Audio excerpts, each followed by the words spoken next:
संघर्ष समितीचा हा तिरडी आंदोलन मोर्चा आज मोहोळ तालुक्यातील तमाम नागरिकांच्या, तमाम कार्यकर्त्यांच्या व सर्वसामान्य जनतेच्या हिताची कुठली गोष्ट आहे, अहिताची कुठली गोष्ट आहे, हे या झोपलेल्या आंधळ्या आणि बहिऱ्या प्रशासनाला व कामचुकार करणाऱ्या या मंत्र्यांना हे आम्ही तिरडी आंदोलन काढून आज आमच्या मोहोळ तालुक्याचा स्वाभिमान, मोहोळ तालुक्याचा अभिमान किंवा मोहोळ तालुक्याच्या हिताचं काय आहे हे दाखवण्यासाठी इथे जमलेले सर्व कार्यकर्ते, नेते किंवा तमाम मोहोळ तालुक्यातील नागरिक आज गेल्या 10-12 दिवसापासून मोहोळ तालुका एखाद्यावरती शोककळा पसरल्यासारखं, मरणकळा पसरल्यासारखं काम करत आहे। या शासनाला जाग येत नाही। हे आंधळं आणि बहिरं शासन आहे। यांना दुःखाची जाणीव कळत नाही, भुकेलेल्याची भूक कळत नाही, ताणलेल्याची ताण कळत नाही, ओरडणाराचा जीव व्याकुळ झालेला आहे।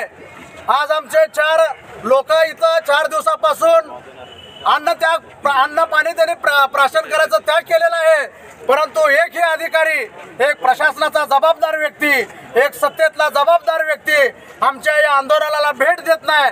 म्हणजे ही सत्ता, ही लोकशाही नाही, ही हुकुमशाही आहे।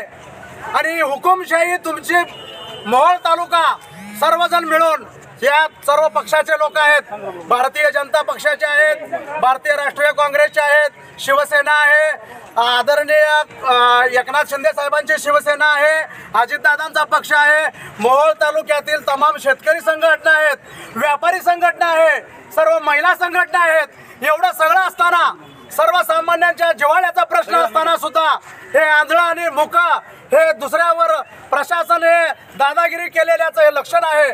म्हणून मोहोळ तालुक्यातील तमाम सर्व पक्षीय नेत्यांनी या ठिकाणी जो आज कडकडीत उपोषण केला किंवा जो आज तिरडे आंदोलन केलेलं आहे, मी या मोहोळ तालुक्याच्या वतीनं या तिरडे आंदोलनाच्या वेळी या प्रशासनाचा, या सत्तेतील नेत्याचा, या मोहोळ तालुक्याच्या वतीनं लोकशाहीच्या मार्गाने आम्ही यांचा धिक्कार करतो।